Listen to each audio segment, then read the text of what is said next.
Görevli arkadaşlar, kürsü önünü boşaltalım lütfen. Rica ediyorum. Basın mensupları hariç rica ediyorum efendim.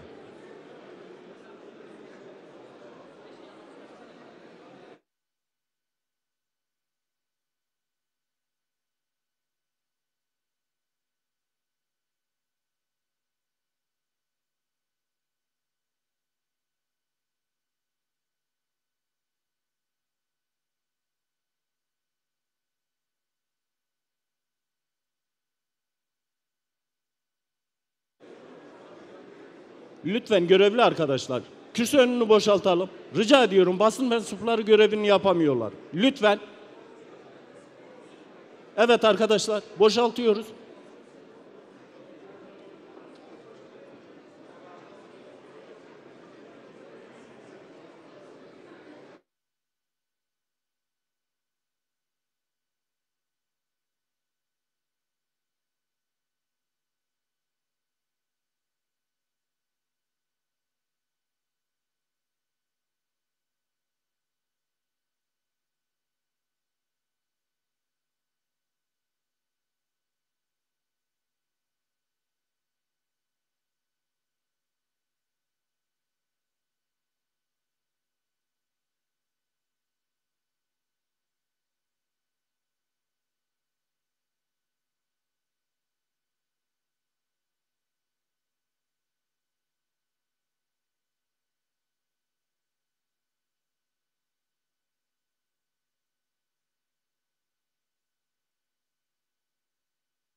Sayın Genel Başkanım, sayın milletvekilleri, Cumhuriyet Halk Partisi Grup Genel Kurulu toplantısının 3. yasama yılı 32. birleşimini açıyorum. Çok değerli konuklarımız var aramızda. Kocaeli İl Başkanımız, Kocaeli İl Kadın ve Gençlik Kolları Başkanlarımız ve örgütümüz aramızda. Hoş geldiniz. Merzifon İlçe Başkanımız ve yönetimi, Merzifon Kadın ve Gençlik Kolları Başkanlarımız ve yönetimleri aramızda. Hoş geldiniz. Antalya İl ve İlçe Kadın Kolları Başkanlarımız ve il yönetimi, Kayseri Özvatan ve Sarıoğlan Kadın Kolları Başkanlarımız ve yönetimleri, Edirne Belediye Başkanımız, Merzifon Belediye Başkanımız, Karamürsel Belediye Başkanımız, Yalova Çınarcık Belediye Başkanımız ve Çorum Mecitözü Belediye Başkanımız ve İl Genel Meclis üyelerimiz aramızda. Hoş geldiniz.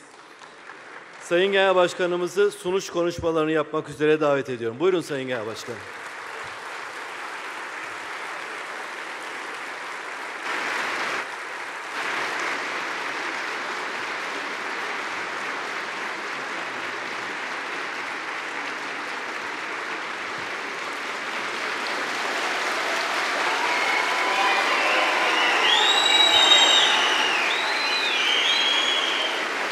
Çok teşekkür ederim. Çok teşekkür ederim. Çok değerli örgütümüz, çok değerli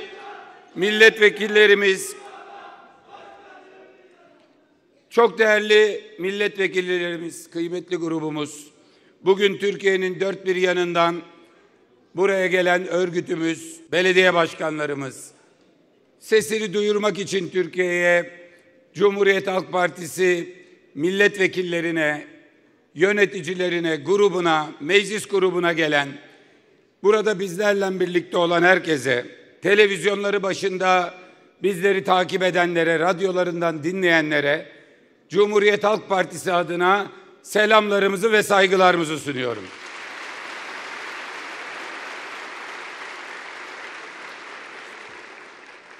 Kolay bir grup konuşması değil. Manisa Büyükşehir Belediye Başkanımız, kardeşim Ferdi Zeyre'yi kaybettik. Feci bir kaza, ardından 3 gün dualarla geçen, bir mucize bekleyen 3 gün, ardından da acı bir kayıp, Türkiye siyasi tarihine geçen, Manisa tarihine geçen bir cenaze ve ardından on binlerin günlerce süren taziyeleriyle ve ardından hayata dönmenin, siyasete dönmenin zaruriyetiyle Bayburt Ekrem Başkanımızın duruşması ve bugün karşınızdayım. Karşımda bundan birkaç ay önce belediye meclis üyeleriyle birlikte, ilçe başkanlarıyla birlikte buraya geldiklerinde Manisa'daki ortak siyasi geçmişimizi anlatırken Cumhuriyet Halk Partisi'nin %6'yı da alıp sonra hep beraber herkesin emeğiyle %60'lara çıktığı Manisa hikayesini anlatırken kardeşim Ferdi oturduğu yerden ayağa kalkmış. Sonra onunla birlikte Manisa'dan gelen herkes ayağa kalkmış ve bu sözleri alkışlamıştı. Sonra da bana her seferinde abi ne güzel anlattın, şunu bir daha anlat derdi.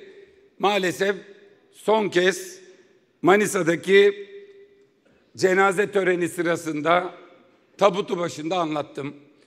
O hikaye Atatürk'ün partisinde siyaset yapanların umudunun hikayesidir. Tek başına bayrağı taşıyanların, çok zor günlerden geçenlerin bir gün başarılabileceğine, temiz, dürüst, birbirine dokunan, dayanışan, birbirini yalnız bırakmayan, birbirinin başarısızlığını örten, başarısıyla övünen bir ekip anlayışının, yani 1910'ların sonlarından bugüne kadar Gazi Mustafa Kemal Atatürk'ten hepimize miras olan tüm Cumhuriyet Halk Partililerin, tüm vatanseverlerin, Türkiye Cumhuriyeti'ni seven, ona gönülden bağlı olan herkesin birbiriyle omuz omuza, kol kola girdiğinde kendi canını öbürünün canından daha az önemsediğinde, partinin çıkarını kendi çıkarından, ülkenin çıkarını partinin çıkarından ve bir bütünün çıkarlarını bireysel çıkarlardan önde görenlerin başarı hikayesidir Ferdi Zeyrek'in hikayesi. Ben bir kez daha artık onun gözünün içine bakarak hepimiz adına ve hepiniz adına söz veriyorum. Bu ülkede temiz siyaset, namuslu siyaset, dürüst siyaset, birbirini sevenlerin siyaseti başarılı olacak. 100 yıl sonra Ferdi kardeşim bir kez daha hep birlikte Gazi Mustafa Kemal Atatürk'ün partisini iktidar yapacağız. Sana söz veriyorum.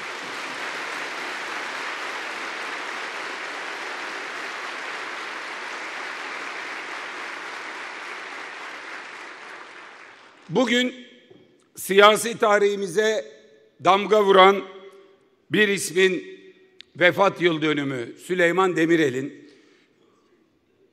6 kere gelip 7 kere gitmiş ama hep sandıktan çıkmış, kazanınca da kaybedince de sandığa saygı duymuş, darbeler görmüş ama darbeye yeltenmemiş bir ismin vefat yıl dönümüdür.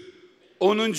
yıl dönümünde cezaevlerinde geçen hayatıyla ama bir yandan Cumhuriyet Halk Partisi ile çok sert rekabetiyle ama demokrasi fikrinden sapmadan rakibine karşı asla ve asla devletin imkanlarını, yargıyı ve diğer imkanları kullanarak darbe girişimine yeltenmemiş, darbelerin mağduru olmuş ama bir dönem mağdurken daha sonra darbelerin amiri olmuş, dönemin zalimi olmuş birisi olmamayı başarmış.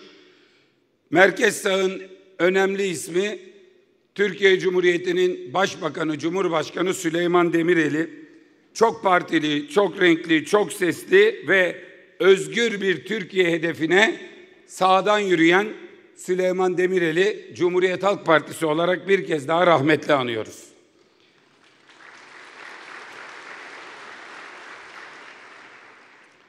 Kurban Bayramı'nı geride bıraktık. Bayram tatili dolayısıyla bir süredir çalışmayan, geçen hafta sadece seçimlerini tamamlayıp yasa çalışması yapmayan meclisimiz bugün tekrar mesaiye başlayacak. Bu vesileyle hem Cumhuriyet Halk Partisi grubunun belirlediği ve mecliste seçilen başkanlık divanı üyelerimizi, hem diğer partilerden seçilen başkanlık divanı üyelerini, hem de bundan sonraki süreçte grubumuz adına görev yapacak olan grup yönetim kurulu üyelerini, önceki görevlerini yapan arkadaşlarımıza teşekkürlerimizi, minnetlerimizi ileterek yeni görevlerinde başarılar diliyorum.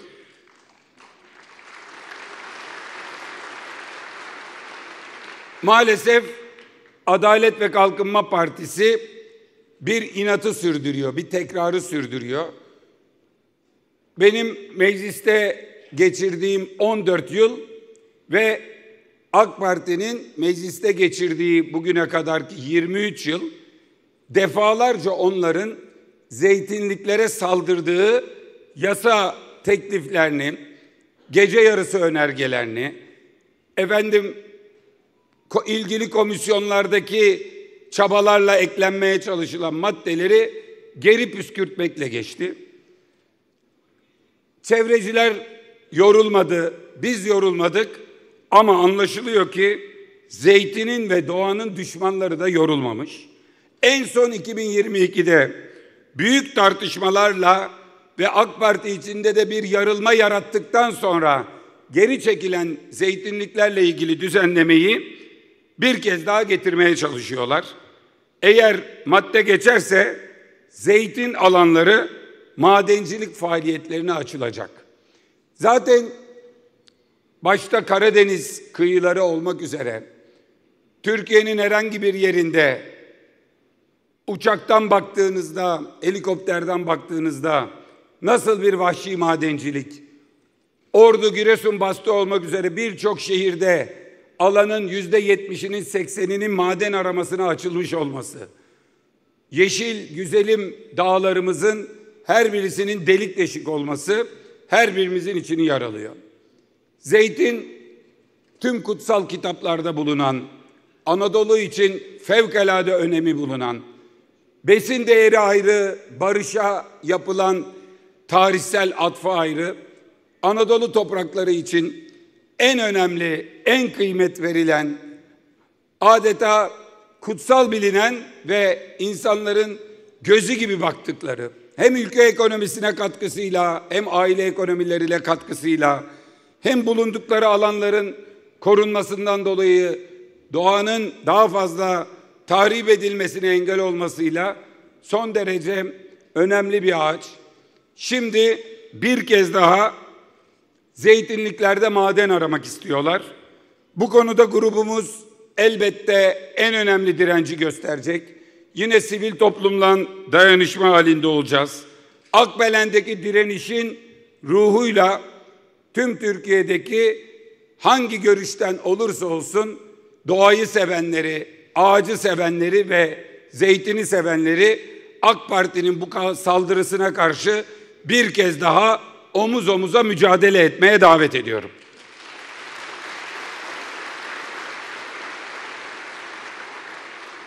...2025 yılının ilk yarısına geldik.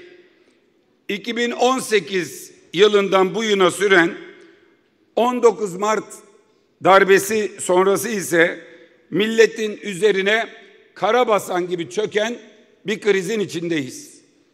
Hatırlayalım, geçmişte bu ülkede krizler yaşandığı yıllarla anılır. Ama bu sefer o 2018 krizi bitmek bilmedi. Çünkü bizim zamanında itiraz ettiğimiz, önce çok destek verse de 2021 yılında Cumhurbaşkanlığı hükümet sistemi revize edilmelidir diye Sayın Bahçeli'nin de 100 maddelik bir öneri paketini, sistemin revizyonuna yönelik herhalde 16-18 madde ve toplamda 100 maddelik bir rejime yönelik revizyon paketini ittifak ortağıyla paylaştığı, her geçen gün her doğan için değil Erdoğan için yapılmış bir anayasanın nasıl her birimize dar geldiğini, kendisine tanınmış yetkilerin nasıl milletin felaketi olduğunu, iç politikada, dış politikada ama bilhassa ekonomide nasıl bir çöküş yaşadığımızı hep birlikte görüyoruz. Bayburt'a gittiğimde, Bayburt'ta bir annem altın hesabı iyiydi, niye bıraktın dedi. Aslında bırakmadık ama o kadar yakıcı gündemler ve o kadar farklı izah edilmesi gereken hususlar var. Belki birkaç hafta ara verdik. Annem altın hesabı iyidir, şaşmaz dedi. Ve altın hesabını hatırlatmak istedi. Ben hem altın hesabını hem de onunla birlikte bu ülkenin ekonomisine ilişkin çok çarpıcı bazı değişimleri sizlerle bir kez daha bugüne uyarlayarak ifade etmeye çalışacağım. Birincisi, asgari ücret büyük bir sorun. Çünkü Türkiye'de asgari ücret olmuş temel ücret. Asgari ücret olmuş ortalama ücret. Almanya'da Alman sosyal demokratları, bizim yoldaşlar büyük bir mücadele veriyorlar. Asgari ücretin genel ücretler içindeki payı çok yüksek diye. %9 onlarda. Onlarda asgari ücret ilk yıl alınan kıdemle birlikte hızla uzaklaşılan bir ücret. Sadece ilk bir yıl alınıyor. %9'muş. Dert ediyorlar. Türkiye'de %55, %60'a yakın. 2021'den beri bu veriyi çok yükseldiği için açıklamayıp maskeliyorlar.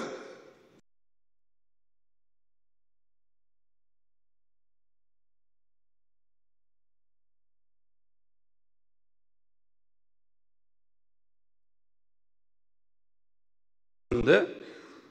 Normalde birisine zam yapacaksanız nasıl yaparsınız? Maaşının üstüne enflasyonu koyarsınız ki son zamdan beri enflasyonun götürdüğünü telafi etmeniz lazım. Üstüne de bir refah payı koyarsınız. Yerinde mi sayacak? Ülke büyüyor diyorsun, ekonomi büyüyor diyorsun, büyüme var diyorsun. Ben büyüyeyim sen dur. Olmaz. Bir de refah payı. Refah payı vermiyorlar. Büyümeden pay vermiyorlar. Sade enflasyonu veriyorlardı ama o enflasyonun iki sorunu var. Biri TÜİK enflasyonu olması. Tayyip Erdoğan'ı üzmeyen istatistik kurumunun enflasyonu. Normalde enflasyon %80, TÜİK onu %39 hesaplamayı başarıyor. Zaten burada bir yarı yarıya kayıp yaşanıyor. Bir de üstüne bu sene dediler ki hedef gerçekleşen enflasyonu değil, hedeflenen enflasyonu vereceğiz. Bu sefer oradan da bir 15 puan daha insanların cebinden para çaldılar ve böylelikle en makul hesaba göre 35 bin lira olması gereken, en düşük hesaba göre 30 bin lira olması gereken asgari ücrete 22 bin lira verdiler. 22 bin lira. Yani her asgari ücretlinin cebinden en az 8 bin lirayı çaldılar. Üstüne de bu senenin enflasyonu yaşanıyor. AK Parti son seçildiğinde seçime niye gidiyorsun?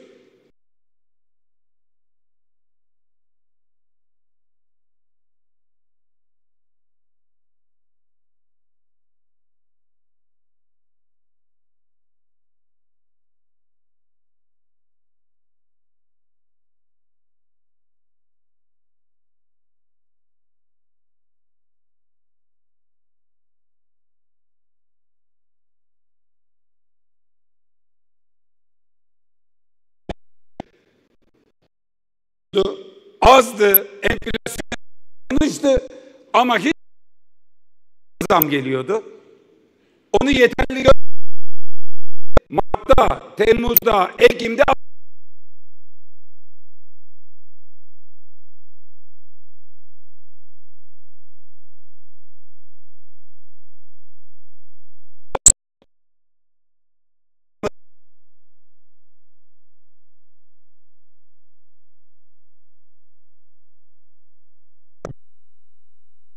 asgari ücrete zam yapmadı. Şimdi 22.100 liralık asgari ücret TÜİK'in 5 aylık enflasyon hesabına göre bile şu anda 19 bin liraya düştü. Alım gücü açısından. TÜİK'e göre. Bir ay daha var 18 bin küsür liraya düşecek. Ve önümüzdeki 6 ay daha bu maaşla geçinin diyorlar. Bunun kabul edilebilecek bir tarafı yok. Aynı şekilde emekliler 14.500 lira gibi bir sefalet maaşıyla geçiniyorlar. Emekli maaşlarına TÜİK hesabına göre bir şey yaparlarsa eyvah ki eyvah 15,5 falan yapacaklar yıl sonuna kadar. Oysa ki oraya da mutlaka bir seyyanen zam yapılması gerekiyor. Biz bununla ilgili olarak hem sendikaları gezdik. Geçtiğimiz hafta zor bir haftaydı. Ara vermek durumunda kaldık. Ama hızla diğer konfederasyonları, esnaf birliklerini, tüketici birliklerini, emeklilerin yapılarına ulaşabildiğimiz tüm yapıları da gezerek fikirlerini alıyoruz. Ve genel başkan yardımcılarımız, ilgili 3 genel başkan yardımcımız doğru bir paket üzerinde çalışıyorlar. Ve kamuoyunun karşısına asgari ücrete karşı mutlaka ve mutlaka hem geçinilebilir bir asgari ücret, hem küçük esnafı çok koruyan, KOBİ'ye ciddi destek veren ve sanayiciye de artışı sanayiciyle paylaşan bir destekleme modeliyle birlikte karşılarına çıkacağız. Bunu önümüzdeki haftalar içinde mutlaka ifade edeceğiz. Ama öncelikle şunu göstereyim. Asgari ücret ne durumda? Bayburtlu teyzem altın hesabı şaşmaz deyince son halini getirdik. Asgari ücret 2002 yılında 7 tane çeyrek altın satın alıyordu. İnanmayan AK Partili çıksın, hesaplasın, bizi mahcup etsin. Ben Türkiye'nin her yerinde esnaf gezerken bir kuyumcu görünce alıyorum hesap makinesini önüme ya da esnafın önünde duruyor, biz söylüyoruz. 2002'de bakıyoruz altın kaç para, asgari ücret kaç para, zaten tık tık tık hesaplıyorlar. 7 çeyrek altın alıyor. AK Parti geldiğinde asgari ücretli. Bu senenin başında 4 çeyrek altına düşmüştü. Büyük kayıp. Şu anda 3 çeyrek altına düştü asgari ücret. 7 çeyrek altından 3 çeyrek altına düştü. Kayıp eldekinden fazla. 7'nin 4'ünü kaybetmiş asgari ücretli, 3'ü duruyor. Bu tablo asgari ücretlinin. Emekli maaşı daha da berbat bir durumda. Emekli 2002 yılında 8 çeyrek altın alıyormuş. En düşük emekli maaşı. Bu senenin ocağında 3 çeyrek altına düşmüş. Şu anda 2 çeyrek altın. 6 çeyrek altın kayıp. 8 çeyrek altın alabilen emekliden 1/4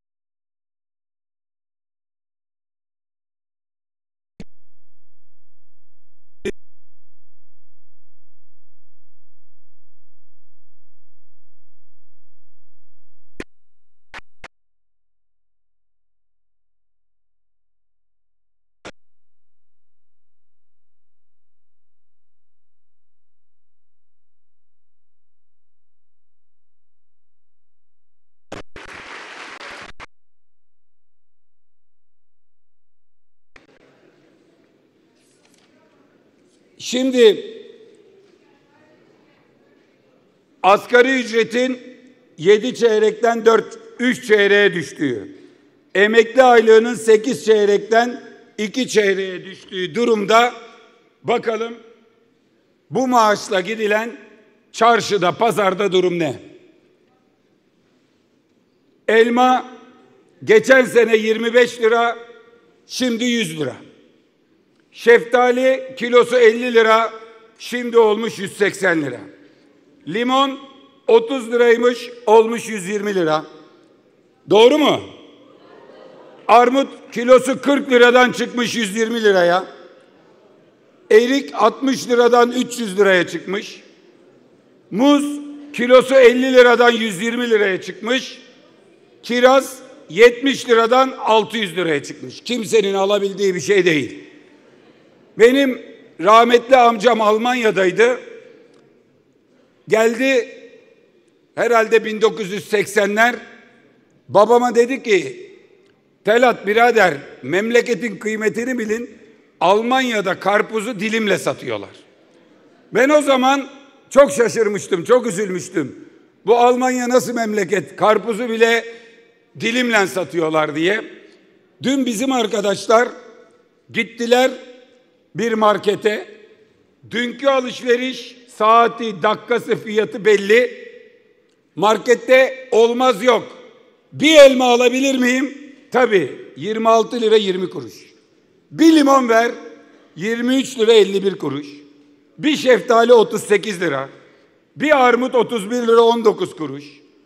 Bir avuç kiraz 8 tane. 8 tek kiraz. Allah rahmet eylesin. 8 tek kiraz 80 lira. 3 tek can erik 21 lira 60 kuruş. Bir tane muz 25 lira 91 kuruş. Bir kaseye 8 kiraz, 3 erik, bir şeftali, bir elma, bir limon, bir armut koydun mu 246 lira. İşte hani diyor ya, ben ekonomistim, ben bilirim ben. Bu memleketi bu hale sen getirdin Erdoğan, sen, başkası değil.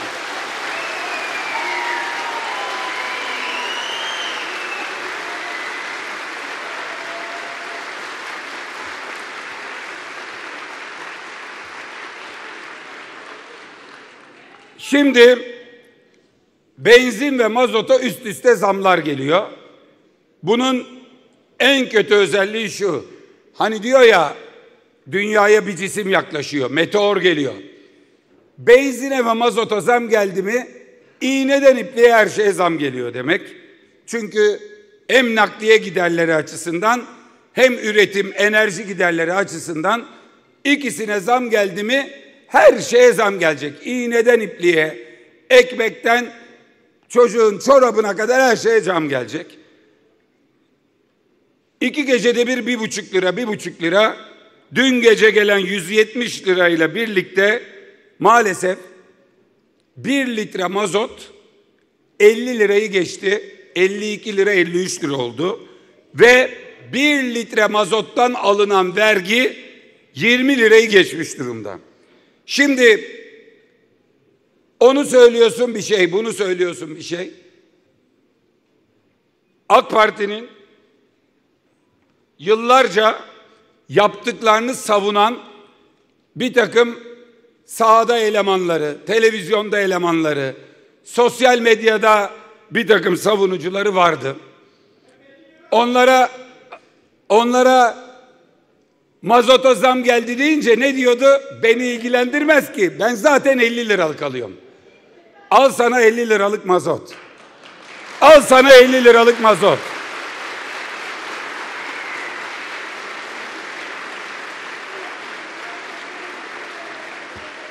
O bana ne? Zaten 50 lira alıyorum diyen 50 liraya artık 1 litre mazot alamıyor. Burası da gitti. Ama ona sen 2018'de Tayyip Bey'e oy verdin. Biz yapma dedik. Biz dedik ki bu tek adam rejimi Türkiye'ye iyi gelmez. Tayyip Bey gelirse ekmek küçülür, zamlar gelir. O dedi ki verin yetkiyi, görün etkiyi. Bakalım nasıl düşüreceğim enflasyonu, ucuzlatacağım hayatı, nasıl düşüreceğim faizleri, doları, euroyu, mazotu, benzini nasıl indireceğim görürsünüz. Yetkiye ihtiyaç var. Verdiler yetkiyi, gördük etkiyi. Bu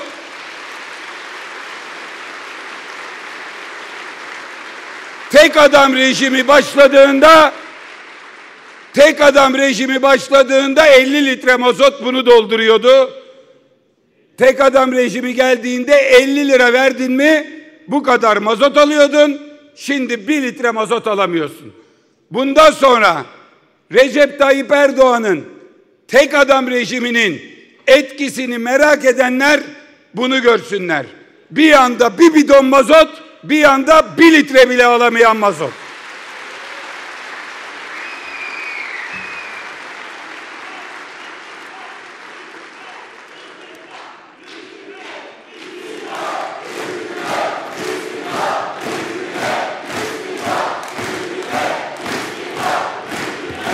Bunun için yaz geliyor. Yaza girerken önce meclis grubumuz emekliye seyyanen zam verilmesi için doğru bir seyyanen zamla emeklinin bu ıstıraptan kurtarılması için kanun teklifimizi hazırlıyor, sunacağız ve meclis kapanmadan emekliye seyyanen zammı gündeme getireceğiz. Ayrıca asgari ücrete ara zam için hem temaslarımızı sürdürüyoruz, hem asgari ücret önerimizi somutlaştırıyoruz. Onu önümüzdeki haftalarda netleştireceğiz ve asgari ücrete Temmuz ayında seyyanen zam yapılması için bir büyük mücadeleyi hem mecliste hem de sahada, sokakta, meydanda vermeye devam edeceğiz. Bu ülkedeki insanların seyyanen zam almak da, ara zam almak da analarının ak sütü gibi helaldir. Bu zammı ya alacağız ya vermeyenleri yollayacağız.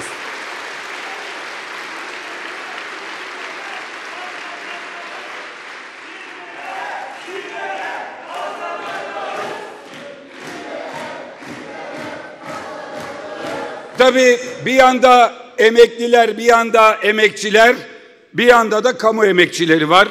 Kamuda çalışan ortalama maaşları 42 bin lira olan kamu emekçileri 5 ayda 6.500 lira kaybettiler maaşlarından. Ve 600 bin kamu emekçisi, bunun 350 bini 6 aydır, 250 bini 3 aydır çerçeve sözleşme bekliyor. Taraflar Hak İş, Türk İş ve Devlet, Hak İş ve Türk İş taleplerini ilettiler. Onların talebi birinci 6 ay için %50 artı %10 refah payıydı. Enflasyona uygun, doğru beklentiyi doğru okuyan bir yaklaşımları vardı. 6 ay boyunca beklediler. Şimdi karşılarına ilk 6 ay için %16, ikinci 6 ay için %8 gibi komik, asgari ücretin enflasyonun çok altında, asgari ücretliye yaptıklarının bir benzeri, yani gerçekleşen enflasyonu değil, hedefi tutturamayan kim? Mehmet Şimşek. Hedefi tutturamayan kim? Onu atayan Erdoğan, ama eziyeti çeken kamu işçisi. Buna karşı sendikalar itiraz ediyorlar. Yazın sıcak geçeceğini, mücadele içinde olacağını söylüyorlar. Tam da 15-16 Haziran işçi direnişinin 55. yıl dönümünde bütün emekçilere seslenmek isteriz. Sofrasında ekmeği her gün biraz daha küçülenlere, evladının ihtiyaçlarını karşılayamaz duruma, hatta kasabın, manavın önünden geçemez duruma gelenlere, market fişiyle elektrik faturası arasında sıkışıp kalanlara açıkça ve dayanışma ruhuyla sesleniyoruz. Artık mesele onurumuzca, insanca, kardeşçe yaşama meselesidir. Burada hakkını alamayanlar var. Bunun AK Partili, MHP'li, DEM'li, İYİ Partili, CHP'li olmasının bir önemi yok. Bir yanda hakkını alamayanlar var, bir yanda hakkınızı vermeyenler var. Artık partileri, siyaseti bir kenara bırakıp alın terinin, emek mücadelesinin başında birlikte mücadele etme zamanıdır. Geçmişte bu iktidara oy vermiş de olsa, halen veriyor da olsa, ama artık hakkını alamayan, evladının ihtiyaçlarını karşılayamayan, zenginlere her imkan tanınırken bir yandan ezilen bütün yoksulları, bütün işçileri, bütün memurları mücadelenin parçası olmaya, meydanlara çıkmaya, sendikalarının çağrılarına uymaya, yapılan mitinglere destek vermeye, sokakta, meydanda hak aramaya davet ediyorum. Siz mücadeleye dahil oldukça hep birlikte çok daha güçlü olacağız.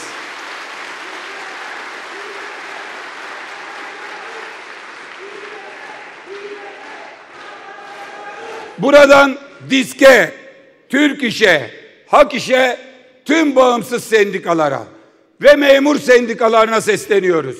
Siz meydanda olmak, mücadele etmek, aidat aldıklarınızın alın terini, göz nurunu savunmak durumundasınız. Duyuyoruz ki bu konuda cesaret yükseliyor. Emin olun, yanınızdayız, arkanızdayız, onurlu mücadelenizin destekçisiyiz.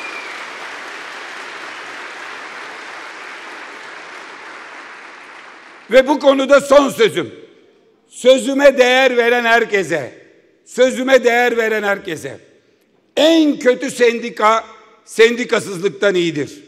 Sendikal mücadele, emekçilerin hakkını savunabildikleri ve toplamda ülkenin demokrasisinin hak mücadelesi üzerinden doğru tarif edilebildiği bir zemindir. Bunun için tüm işçileri, kamuda çalışsın, serbestte çalışsın, tüm işçileri özel sektörde çalışsın, sendikalı olmaya, sendikal mücadelenin içinde yer almaya davet ediyorum.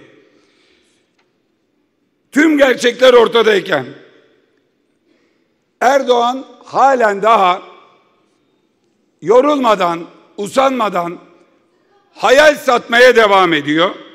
Bu sene şunu söyledi: 2026 yılı refah yılı olacak. Erdoğan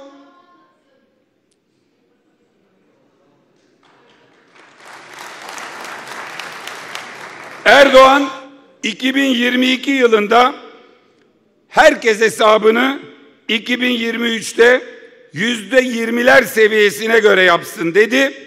Enflasyon %68 olarak gerçekleşti. %20 kim eğer enflasyonu hesap ettiyse %48 Erdoğan'ın kazığını yedi. 2023'te 2024 enflasyonu tek haneli rakamlara göre belirlenecek, tek haneli rakamlara düşecek. Hesabınızı buna göre yapın dedi. Enflasyon %44 olarak gerçekleşti. 2024'te, 2025'te faizi kesinlikle indireceğiz dedi. 47,5 olan gösterge faiz şu an %46, KOBİ'ler %70 ile kredi kullanıyorlar. Halen daha aynı lafla peynir gemisi yürütmeye, süslü laflarla vatandaşın karnını değil ama zihnini doldurmaya çalışıyor. 2024'te Erdoğan'ın ilan ettiği emekli yılında emekliler perişan oldu. Aile yılı ilan edilen 2025'te boşanma davalarında patlama yaşanıyor. Aileler geçim sıkıntısı yüzünden dağılıyor. Şimdi Erdoğan 2026 yılını refah yılı olarak ilan ediyor. 2026 yılı hem refah yılı olabilir, inanıyorum. Hem emekli yılı olabilir. Hem emekçilerin yılı olabilir. Hem aile yılı, hem gençlerin yılı olabilir. Bunun bir tane yolu var, seçim yılı olmasıdır. Seçim yılı olmasıdır. Yapılacak ilk seçimler Türkiye'de değişimi gerçekleştirecektir.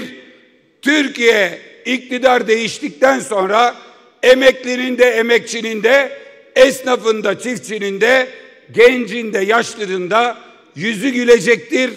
O yıl onların yılı, gelecek yüzyılda hepimizin, Gazi Mustafa Kemal Atatürk'ün Cumhuriyeti'nin 2. yüzyılı olacaktır.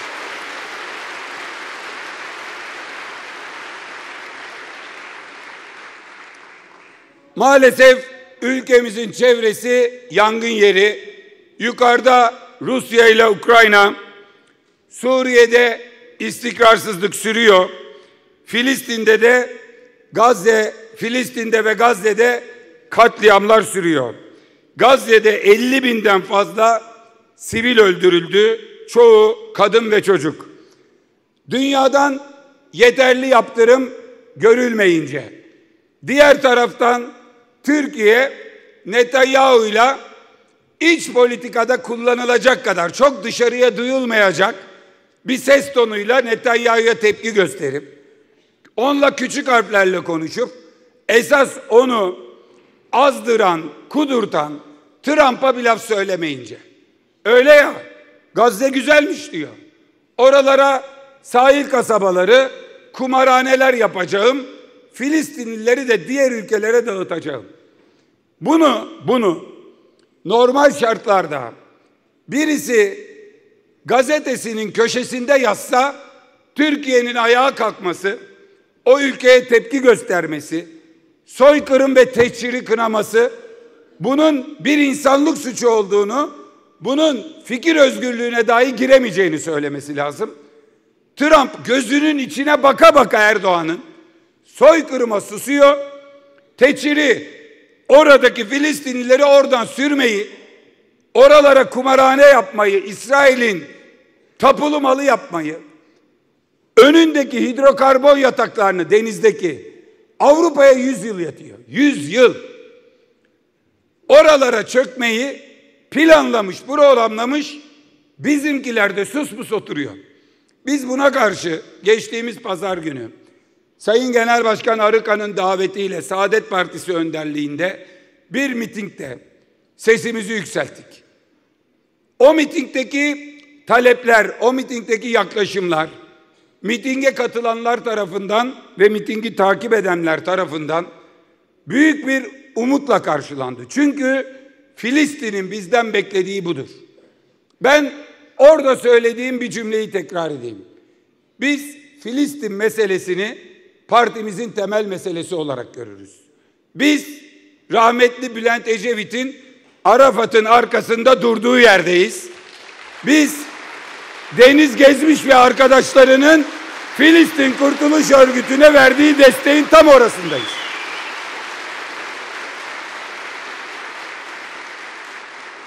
Şimdi Erdoğan'a sormak lazım.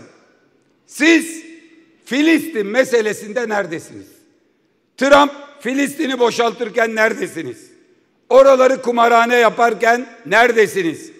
Önündeki hidrokarbon yataklarına, doğalgaza çökerken neredesiniz? Suriye'de kafasına göre bir taksimle, bir planlamayla, kimselerin bilmediği tali bir göreve razı olmanızın, bugün de İsrail'in İran'ı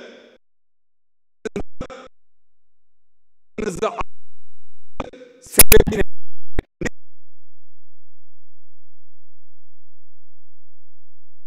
hangi şahsi menfaatleri takas ediyorsunuz? 9 Mart'tan önce ABD'de belediye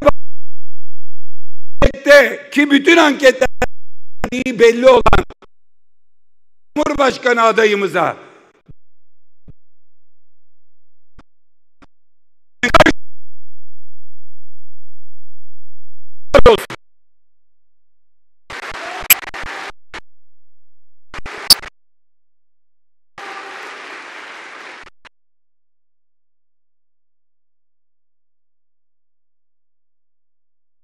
bunlar elbette İşçeyi tahkim İşçeyi içer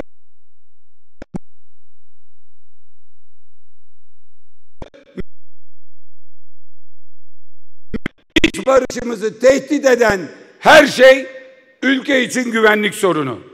Toplumsal barışı sağlamadan bir bütün olarak mücadele etmek imkan dahilinde değil. Onun için öyle değil mi ya? Eğri oturup doğru konuşalım. Eleştirdiğim için falan da söylemiyorum. Birbiriyle didişmenin, 50 yıllık sorunları çözmemenin, bütün ekonominin en büyük giderlerini silahlanmaya, terörle mücadeleye ayırmanın, her gün şehitlerin gelmesinin, anaların gözyaşı akmasının bu ülkeye bir faydası yok. Sayın Bahçeli deme gitti el sıktı. Dün neler neler söylediği partiye biz sadece selam veriyoruz diye terörist ilan ettiği bize karşı bambaşka bir tutumda. Ne için gerekçelendiriyor? İç cepheyi güçlendirelim. Birbirimizden çatışmayalım. Birbirimizden kavga etmeyelim. Peki bunu yapmak için demokrasiye dönmek, hukuka dönmek gerekmeyecek mi? Böyle bir dönemde iktidar ne yapıyor? Demokrasiyi zedeleyerek iç barışımızı tehdit ediyor. Siyasi rakiplerine darbe yaparak Türkiye'yi zayıflatıyor. Zorda olan ekonomimizi sırf kendi siyasi çıkarları için 60 milyar dolar ilk elden, yan etkileriyle birlikte 110 milyar dolar zarara uğratmış bile şimdiden. Türkiye'yi bu kabustan uyandırmak lazımdır. Bunun için buradan hem Erdoğan'a hem Bahçeli'ye sesleniyorum. İç cepheyi tahkim etmek, 50 yıldır süren, son dönemde en zayıf hallerinden birini yaşayan terör örgütünü silah bırakmaya ikna etmek ve bundan sonrası için olumlu adımlar atmaksa, evet, bu iç cepheyi tahkim edecekse hep beraber edelim. Ama bunun yanında ülkenin kurucu partisini, bunun yanında son seçimlerde belediyelerin %65'ini, ekonomik açıdan %80'ini alan partiyi, Şu andaki anketlerde AK Parti'den 7 puan önde olan Cumhuriyet Halk Partisi'ni cezaevlerinde, mahkeme salonlarında, belediye başkanlarının çocuklarıyla, babalarıyla, eşleriyle, gencecik bürokratları, küçücük evlatlarıyla tehdit ederek iç barışı sağlayamazsınız. Bunun Türkiye'ye hiçbir faydası yoktur.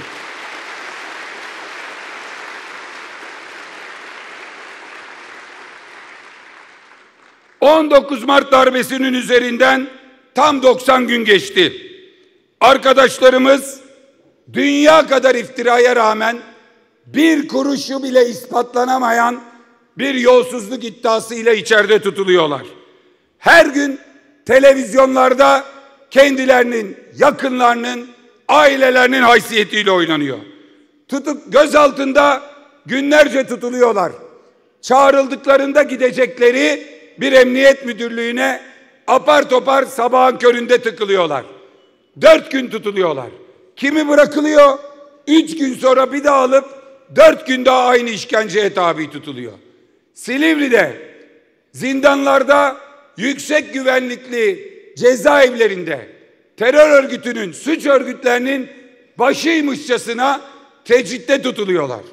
İçlerinden çocuğu olanlar çocuklarıyla tehdit ediliyor. Gel şuraya imza at, çocuğuna kavuş, yoksa 20 yıl göremezsin. Birbirlerine düşürmek için yalanlar, iftiralar söyleniyor. Hangisinin annesi yola gidemeyecekse 500 kilometre öteye o arkadaşımız yollanıyor. Hangisinin evladı, eşi ona ulaşamayacaksa 400 kilometre öteye yollanıyorlar. Ve 50 kişinin yatması gereken koğuşlarda 80 kişinin kaldığı, yer yatağında nöbetleşe yatıldığı, kendine ait yataklarının olmadığı koğuşlarda tutulup sonra hızla geri çağrılıp oraya mı gidersin, evine mi gidersin? Bence sen bu iftira metnine imza atarsın diyorlar. Böyle bir zulüm varken Cumhuriyet Halk Partisi kendi doğrularından sapmadan, kendi tutarlılığını terk etmeden ama asla mücadeleyi bırakmadan ve bu Tayyip Erdoğan'ın iç cepheyi güçlendirmek lazım, çatışmamak lazım derken bir yandan da bu zulme asla ve asla sessiz kalmayacaktır. Mücadelemizi sonuna kadar meydan meydan, miting miting, eylem eylem sürdüreceğiz. Ya aklınızı başınıza alacaksınız ya onu biz aklınıza getireceğiz.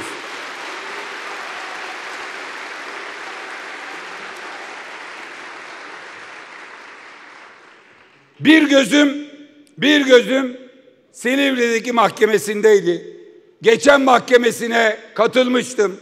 Bugün Mansur Başkan hepimiz adına orada. Biz grup toplantısı için buradaydık.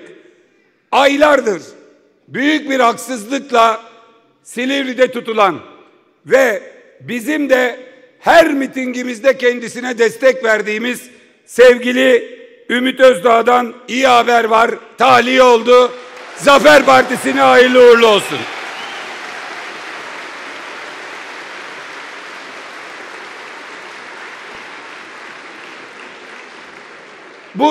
Bunun önemli bir adım olmasını şunu söylemiştim hep. Bir siyasi partinin genel başkanını alıp içeri atamazsınız. Bir siyasi partinin belediye başkanlarını milletin yönetsin diye oy verdiklerini suçu ispatlanmadan asla içeri atamazsınız. Tayyip Erdoğan yıllarca yargılandı ama bir gün gözaltına alınmadı. Yıllarca yargılandı, bir gün tutuklu yargılanmadı. Cezası onaylandığında bile evine polis gidip almadı. Cezanız onaylandı, buyurun cezaevine teslim olun dendi. Davulla, zurnayla, konvoyla, mitingle gitti teslim oldu. Dün kendisine yapılmayan zulmü bugün genel başkanlara ve belediye başkanlarımıza yapıyor. Bunun için bir kez daha ki Ümit Özdağ'ın kararı bu açıdan önemli bir kazanımdır. Tüm siyasi tutsaklar için, hem Selahattin Demirtaş için, hem Ekrem Başkan için, tüm Figen Yüksekdağ için, tüm siyasi tutsaklar için, tüm belediye başkanları, meclis üyeleri için tutuksuz yargılanma istiyoruz. Kendimize güvenimiz tam. TRT'den canlı yayın istiyoruz.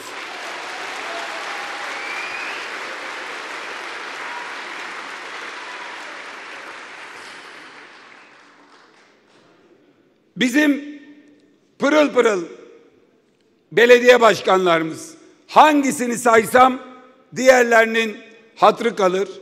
Ama en genç ikisini söyleyeyim. Gazi Osman Paşa, Hakan, Avcılar, ikisi de pırıl pırıl arkadaşlarımız.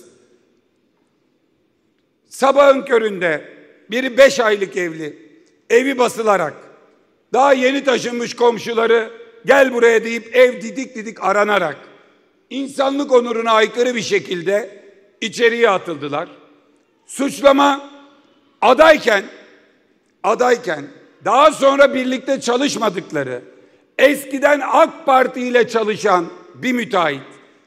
Bu müteahhite demişler ki, kendi ifadesi o, sen AK Partililere seçimde araba falan veriyorsun. Bu CHP'lilerde yok. Gelince seni duman ederler, onlara da ver. Kendi ifadesiyle diyor ki, abi 10 buraya verdiysem bir tane de bunlara yolladım diyor. Arkadaşlarımız adayken ilçe başkanlığına adayın resminin giydirildiği birer ikişer araç verilmiş. Başkanların bunlarla teması yok. Daha sonra da ilişkileri yok. Araç gelmiş, giydirilmiş araç, bir iş adamı yolladı demişler, bir partili yolladı demişler. Bildiğiniz gibi kullanılmış gitmiş. Bunun için aracı teslim almayan, haberi olmayan, onunla bir ilişki kurmayan arkadaşlarımız Utku Caner Çaykara bunun için içeride. Diğeri de o kişi kendinden önceki AK Parti belediye başkanının imzalayıp yolladığı, AK Parti belediye meclis çoğunluğu elinde olduğu için Gazi Osman Paşa'da geçen bir karardan dolayı başkan içeride. Başkan içeride, o belediye meclis grubu kendi içinden bir AK Partiliyi seçiyor. Belediye başkan vekili diye. Ya düşünün, Gazi Osman Paşa'da millet oturmuş, karar vermiş, belediye başkanı Hakan demiş. Kendinden önceki AK Partilinin yolladığı, AK Partili komisyon üyelerinin onaylayıp meclise yolladığı, AK Partili belediye meclis üyelerinin oylarıyla geçmiş bir karardan Hakan'a tutuklama yapıyorlar. Yerine de Gazi Osman Paşa Hakan yönetecek diyor. Hala Hakan belediye başkanı. Ünvanı o. Maaşının 2/3 yatıyor. Vekil seçilecek. AK Parti çoğunluğuyla bir AK Partiliyi vekil çıkarıyorlar. Sonra da Sayın Erdoğan arıyor bu kişiyi. Kahkahalar arasında gülerek tebrik ediyor. Gazi Osman Paşa'yı aldık diyorlar. Siz Gazi Osman Paşa'yı almadınız. Siz Gazi Osman Paşa'yı almadınız. Gazi Osman Paşa'yı Gazi Osman Paşalılar Hakan'a verdi. Siz yamyam gibi gittiniz. Gazi Osman Paşa'nın iradesine çöktünüz.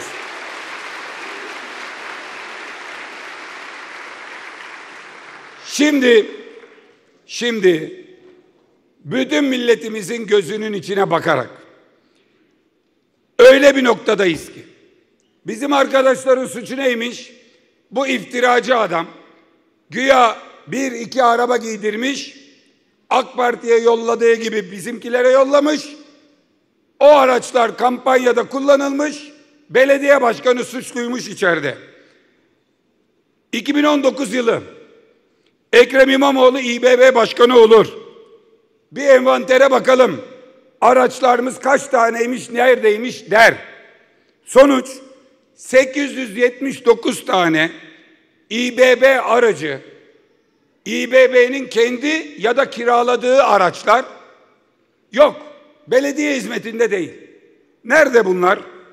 Okçular Vakfı'nda, TÜGVA'da, AK Parti'de, AK Parti Genel Merkezi'nde, AK Parti İstanbul İl Başkanlığı'nda, AK Parti'nin İstanbul'daki çeşitli ilçe başkanlıklarında 879 tane. Bunlardan sadece 59'una bakalım. Her birinin dökümü uzun uzun var. Bakın, gazeteci arkadaşlarıma vereceğim. Birden başlıyor.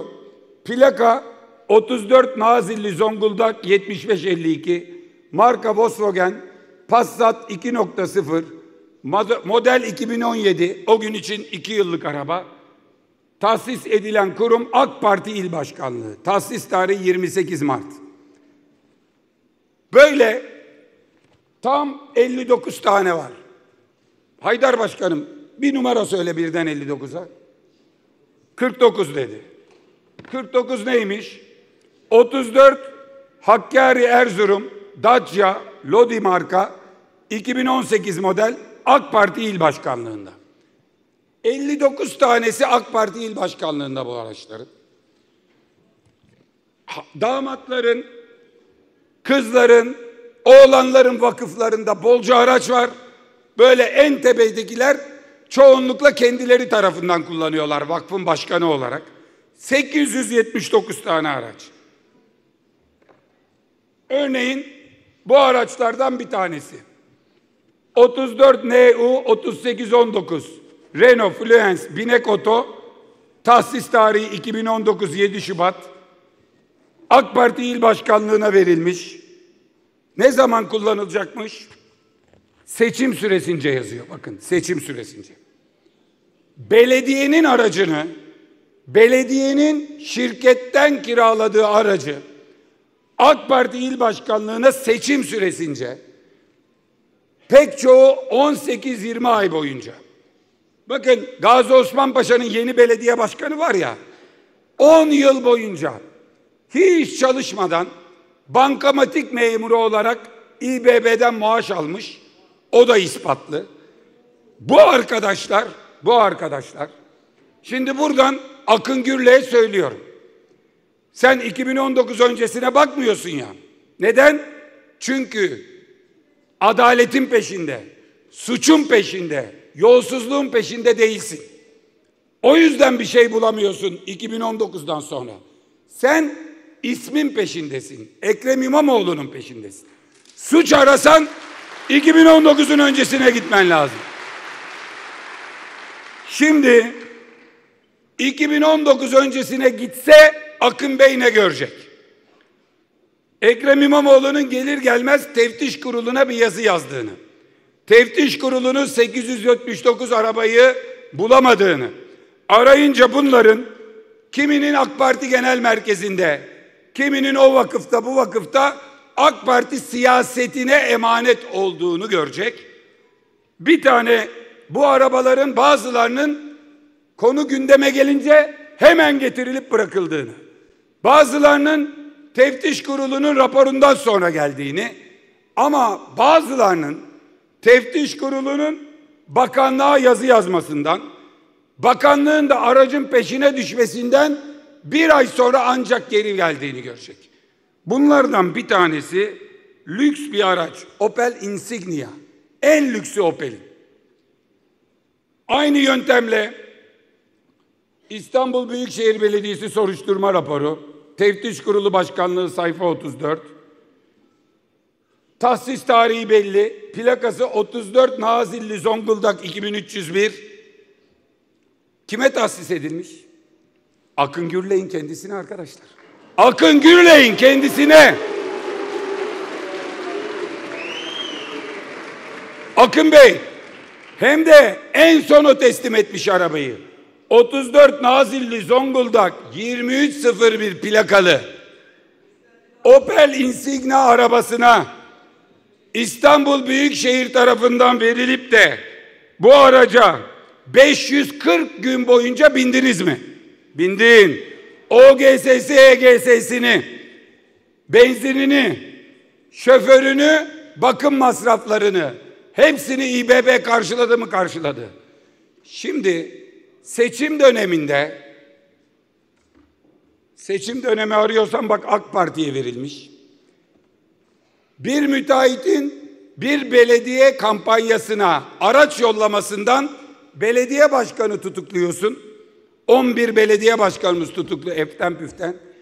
Bu rezilliğin içinde bizzat kendin varsın. Ondan 2019'un öncesine gitmiyorsun.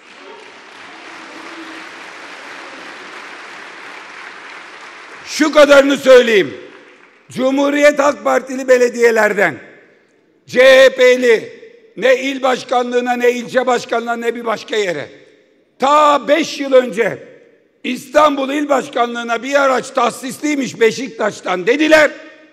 Emniyetin kullandığı koruma aracı çıktı. Ondan bile bir siyasiye tahsis çıkmadı. Emniyetin 4 şoförünün istediği koruma aracı çıktı. Cumhuriyet Halk Partisi'nde bu işler asla ve asla yaşanmazken AK Parti burasına kadar içinde olanlardan bir tanesi de bir araba için belediye başkanı tutuklayan Akın Gürlek. Buradan devam ediyorum. Akın Gürlek'in 87 yıl boyunca alacağı bütün maaşları harcamayıp biriktirip verse alabileceği bir lüks yat gezdiğini biliyorum. İspatı elimde, inkar etmesini bekliyorum.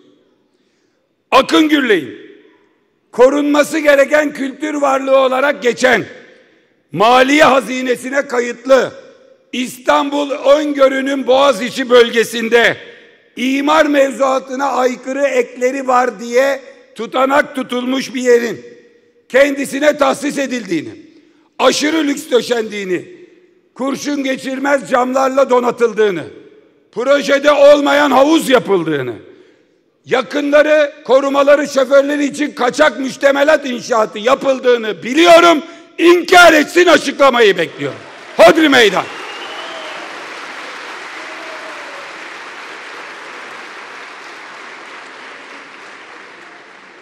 Bu kadar açık, bu kadar net. Tuz kokmuş diyeceğim. Tuz kokmamış. Kokmuş bir şeyi tuzluğun içine koymuşlar. Tuz diye yutturmaya çalışıyorlar. Tuz diye yutturmaya çalışıyorlar. Buradan AK Parti'nin vicdan sahibi siyasetçilerine sesleniyorum. Şu kadar vicdanınız varsa 879 araba partinize tahsis edilmiş, açıp bakan yok. Seçimde 1,5 ay bir Peugeot Partner kullanılmış diye belediye başkanı görevden alıyorsunuz. Başkanın haberi yok, ilgisi yok.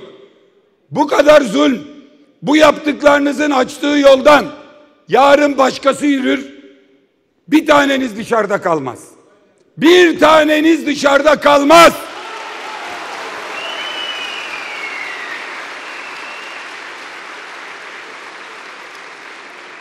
Bu kadar haksızlık, bu kadar hukuksuzluk, bu kadar vicdansızlık, hala hiçbir şey yokmuş gibi yüzümüze bakıyorsunuz ya, vallahi bu da bu kadar büyük bir yüzsüzlük. Yazıklar olsun ya.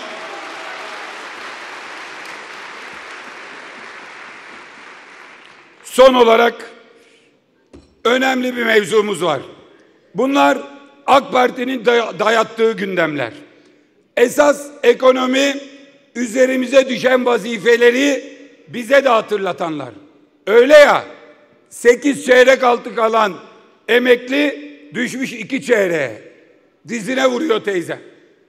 7 çeyrek alan asgari ücretli düşmüş 3 çeyreğe. Sorunlar çok da bunları anlatmak iyi de meydan meydan gezmeye, mücadeleye devam da CHP bu işleri nasıl çözecek? İşte Cumhuriyet Halk Partisi bir yandan kendi tüzüğünü yapmıştı, önüne yol haritası koymuştu. Mayıs dedik, bu yaşanan 2 ay biraz geciktirdi. Temmuz ayında partinin programı hazır. Bütün Türkiye'ye arz edeceğiz. Son bir tartışmayı hep beraber yapacağız. Sonra da hayata geçireceğiz. Parti programı partilerin ülkeyi yönetmeye dair, ülkenin nasıl yöneteceğine dair vizyon belgeleridir. Son derece titiz, 81 ilde, 973 ilçede çalışıldı. Tekrar il raporları geldi. Akademisyenlerle, sivil toplum örgütleriyle çalışıldı. Barolarla çalışıldı hukuk için. Bütün illerden gelenin yanında bizler Ankara boyutunda çalıştık. Dünyanın başarılı Sosyal Demokrat Parti programlarını okuduk, özetledik, alıntıladık. Belli bir yere geldik. Ama ülkeyi yönetmenin de hele bu sistemde, bu rejimde bir başka adının, bir başka duruşunun partisinin tutumuyla paralel ama net söylemlerinin olması gerektiği açık. Bir yanda devletin bütün imkanları elinde, her şeyi ben yaparım diyen, devletin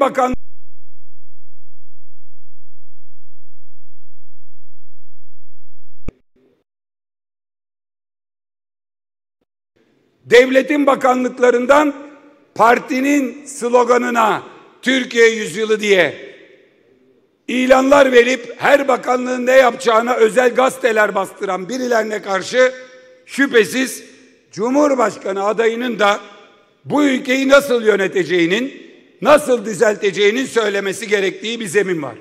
Ama bir yandan aday arkasında 15,5 milyon vatandaşın attığı oy, önünde Silivri'nin demir parmaklıkları var.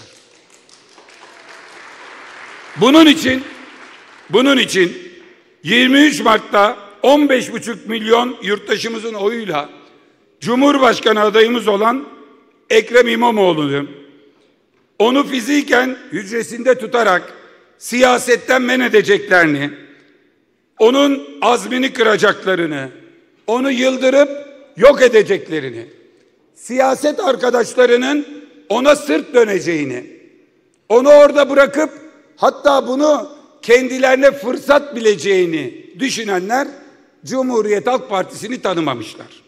O günden bugüne ben partinin genel başkanı olarak hemen her hafta, bazen birden çok kez grup başkan vekillerimiz, genel başkan yardımcılarımız, milletvekillerimiz kendilerine ziyaretlerde bulundular. Elbette dayanışma duygularını ifade ettik ama oturduk, çalıştık, çalışmaya da devam ediyoruz. Yerel seçimlerde Türkiye'nin birinci partimizi yapmış kadrolar olarak bugün de açık ara birinci olmamızı sağlayan Türkiye İttifakı toplumun tüm kesimlerini bir araya getirmeye devam ediyor. 19 Mart darbesi sonrasındaki direniş bu birlikteliği bir kez daha gösterdi. Bu birliktelik darbeye karşı demokrasiyi savunduğu gibi Türkiye'nin geleceğini inşa edecek gücü de içinde barındırıyor. Milletin demokrasi için verdiği mücadele nasıl bir Türkiye'de yaşamak istiyoruz sorusunun cevabını Bayburt'tan Yozgat'a, Van'dan İstanbul'a, ülkemizin her yerinde görüyoruz. Bayburtlu teyzenin altını anlat dediği gibi İstanbul'daki esnaf da nasıl çözeceksiniz diyor. Mücadeleye elbette devam ediyoruz. Ancak nasıl çözeceğimiz konusunda Türkiye'yi hak ettiği saygın yere taşıyacak, çağın getirdiği büyük değişimleri yakalayan, çağa yön veren bir ülke olma yolunda tüm yurttaşlarımızı haysiyetli bir yaşama kavuşturacak ortak bir geleceğin inşası için hep birlikte çalışıyoruz. Bu çalışmalarımızla kuracağımız ortak geleceğin iktidar programını da hep birlikte şekillendireceğiz. Partinin programının tamamlanmasıyla birlikte oradan start alan bir şekilde Türkiye İttifakı'nın temsil ettiği birlikteliği daha da güçlendireceğiz. İktidar programı hazırlıklarımızın kurumsal yapısını hazırladık, tasarladık. Büyük bir memnuniyetle bugün anonsunu, önümüzdeki günlerde fiziki pozisyonunu, ardından açılışını ve yol yürüyüşünü hep beraber tarif edeceğiz, hep beraber gerçekleştireceğiz. Bu kurumsal yapı ile Cumhuriyet Halk Partililerin ve kendini Türkiye İttifakı'ndan gören herkesin katkılarını alacağız. Bu birlikteliği sağlamak, iktidar programımızı en kapsayıcı şekilde oluşturmak kararlılığıyla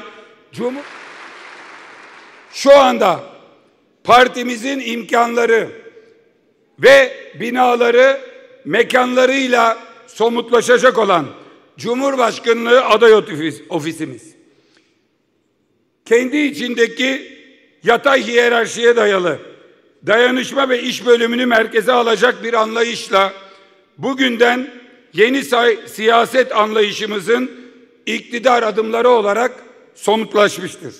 Hedefimiz iktidar programıyla ülkemizi yenilenen dünyada güçlü ve güvenli kılmak, zengin, müreffeh ve adil bir düzen kurmak, özgür, demokratik, hukukun üstün, vatandaşların mutlu ve huzurlu olduğu yeni bir yaşamın güvencesini sağlamaktır. Bugün anonsunu yaptığımız Cumhurbaşkanlığı aday ofisimiz ve Cumhurbaşkanlığı adaylığı süreci yalnızca tek bir kişinin iktidar yolculuğu değildir, olamaz. 10 milyonların hayalini kurduğu geleceği bugünden Ekrem İmamoğlu ile birlikte kurma kararlılığının ta kendisidir. İşte Cumhurbaşkanlığı ofisi adayımızla, partimizle Türkiye İttifakı ile ortak geleceği inşanın çalışmalarının yürütüleceği yerdir.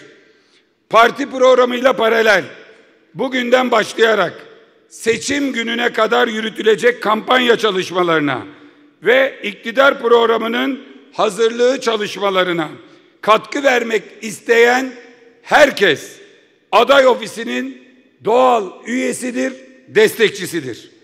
Cumhuriyet Halk Partisi'nin MYK'sından, parti meclisinden, milletvekili grubundan, il başkanlarından, ilçe başkanlarından, kadın ve gençlik kollarından, temas halinde olduğumuz tüm örgütlü yapılardan, Cumhurbaşkanlığı aday ofisinin çalışmalarının yürütülmesinde fiilen görev almalarını ve ortaya çıkacak ürüne sahip çıkmalarını ve o ürünü içerideki adayımızın yerine bütün Türkiye'de kapı kapı anlatmalarını, ilgililerine ulaştırmalarını ve Cumhurbaşkanı adayımızın Türkiye'yi yönetme ideali, fikri ve somut önerilerini kapı kapı, sokak sokak, ev ev, servis servis, kahvehane kahvehane, tarla tarla Anadolu'ya taşımalarını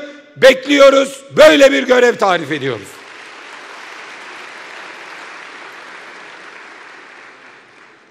Bu derece kapsamlı ve kapsayıcı çalışmaların yürütülebilmesi ve farklı parti organları ile eşgüdümünün sağlanabilmesi merkezi bir koordinasyonu gerekli kıldığından bu eşgüdüm ve koordinasyonu sağlayacak 3 kişilik bir icra kurulunu Ekrem Başkanımızla dün yaptığımız görüşmede belirledik.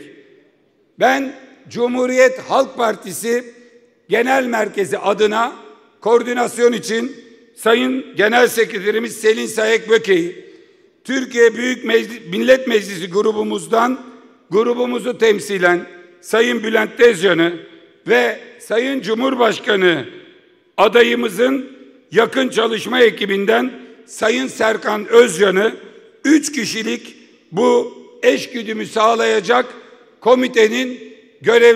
komite için görevlendirmiş olduk. Bunu da her birinizin önünde tüm Türkiye kamuoyuna duyurmayı bir görev biliyorum.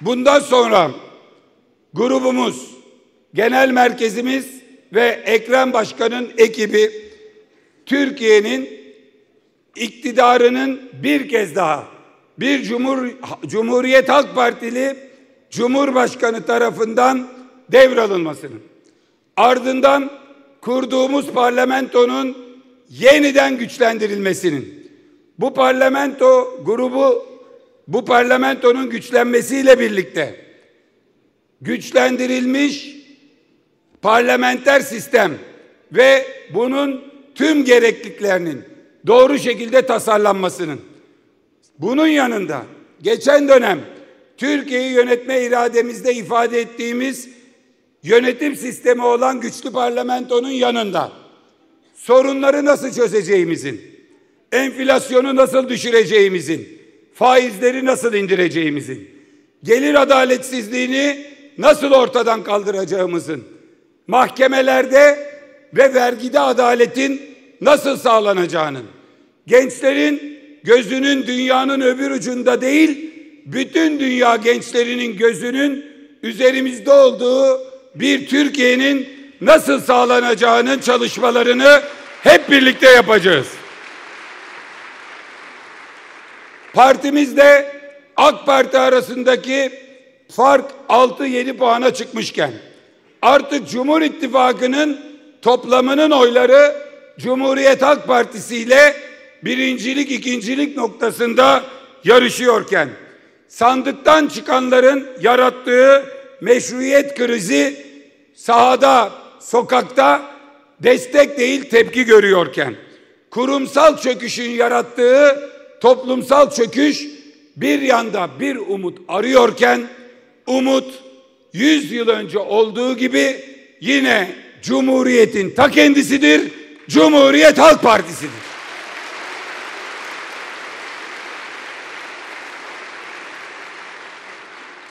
Zor günlerden geçtik, geçmeye devam edeceğiz.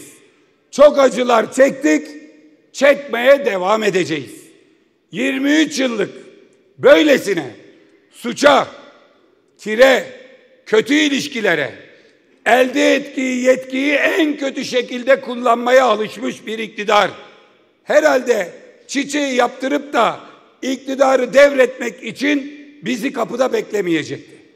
Elbette zor olacaktı. Bu kadar hukuksuzluğu, bu kadar haksızlığı, bu kadar vicdansızlığı beklemiyorduk ama bir gül bahçesinden yürüyerek iktidara gitmeyi de kimse beklemesin. İktidar yürüyüşü, kurtuluş savaşı bedel ödenerek, gerekirse ölünerek, gerekirse o günü hapiste bekleyerek ama teslim olmayarak yürünecek bir yoldur. Teslim olmayanlara selam olsun. Teslim olmamızı bekleyenlere dert olsun. Bu irade bizim gücümüzdür. Korkunuz sizin çaresizliğinizdir. Biz kazanacağız. Millet kazanacak, halk kazanacak. Hepimizin yolu açık olsun. Hepinizi saygıyla selamlıyorum.